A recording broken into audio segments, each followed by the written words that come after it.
My wife left me during her cancer treatment to beat me to it because she thought I'd walk out on her first, and now that I've finally rebuilt my life, she's begging for us to start over. I met my wife, I'll call her Anna, during our first year of university. We dated all throughout university and got married right after her graduation. Things were happy for about a while until Anna discovered a lump in her right breast. I encouraged her to have it checked out. She was reluctant to do so, but ultimately did because breast cancer runs in her family. And sure enough, that's what she had. The good news, if it can be considered good news, was that the breast cancer she had was extremely treatable with chemo and radiation. Based on her family history, her doctor also recommended a double mastectomy for her. This put Anna in a really dark place. I suggested she go to therapy, but she outright refused and said she never wanted to hear me suggest that again.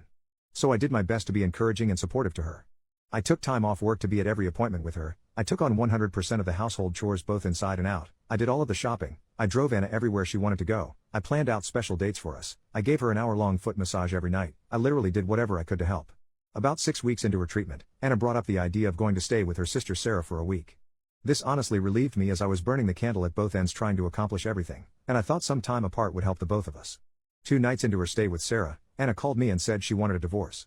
She said she had read a lot about men who abandon their wives when their wives get sick, and that she was determined to leave me before I could leave her.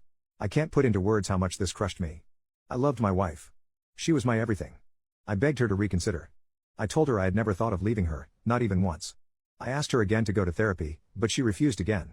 I asked her to go to couples therapy with me. She wouldn't. I asked her what I could do to convince her I wanted to stay. She said there was nothing, that I am a man and therefore I would leave.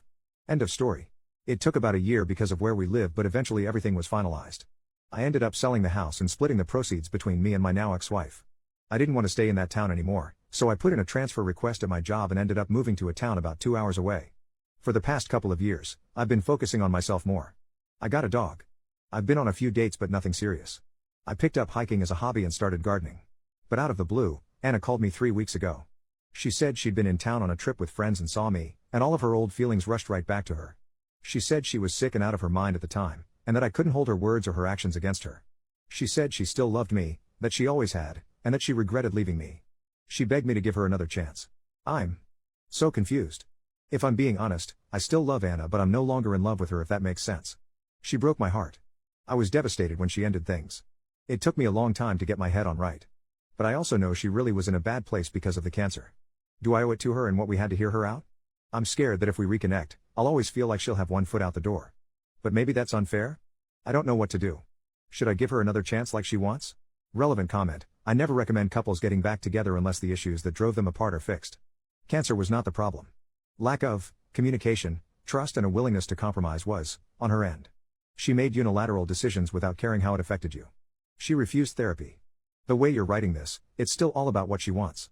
Which sounds like the dynamic that destroyed your marriage. So what changed? I wouldn't do it. But if you want to open the door, you need to start with brutally honest couples therapy, and her active and honest participation is non-negotiable and a deal-breaker otherwise.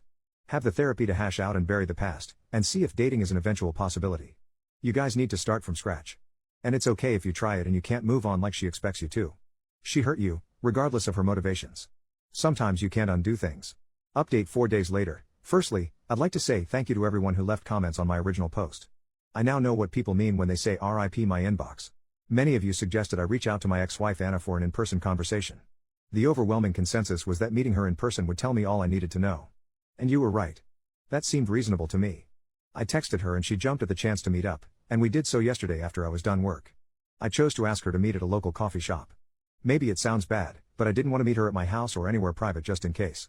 Anyway, Anna was already there when I got there. She got up and hugged me. I let her, but didn't really hug her back. Then we sat down. I asked her to remain quiet while I talked and then I told her everything. I'm gonna sum it up here because I honestly don't remember everything I said. I think I talked for like 10 minutes solid while she just sat there and teared up. But I told her things like how much she had devastated me. I told her that I would have stuck with her through thick and thin, no matter what. I told her that I loved her, and that hadn't changed after her diagnosis or treatment plan. I told her that I was broken after she initiated the divorce. I told her how hard it was for me to pull myself back together. A lot of you pointed out that if Anna and I got back together, I should be worried about what she would do the next time she got sick, or if I got sick. And you were right. So I told her that too. And she got mad and interrupted me at that point. She said I was being unfair. That I wasn't taking into consideration her mental health at the time. She said she wasn't thinking straight, but that now she was. I took the chance to ask her if she'd been to therapy. She told me she hadn't, and that she had no plans to, and that she didn't need it. I have to admit, that crushed me a little. So I asked her why. Just. Why? It's the one question I've really wrestled with over the months.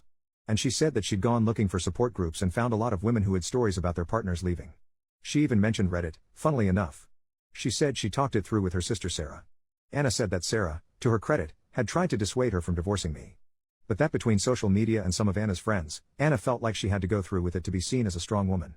That is word for word what she said to me. I don't remember anything else exactly, but I will never forget that. She broke my heart and threw away our relationship because somehow in her mind that translated to being a strong woman. She then started trying to tell me we could get back together again, but at that point I just told her flat out that wasn't happening. What it comes down to for me is that I just can't trust her. I would always be worrying about the same thing happening again. She cried a lot and tried convincing me for a little while. When I got up to leave, she threw her iced coffee in my face and stormed out. So yeah. We're definitely not getting back together. I have the closure I always wanted. I wish it felt better. I've been dwelling on it for the past day and a half.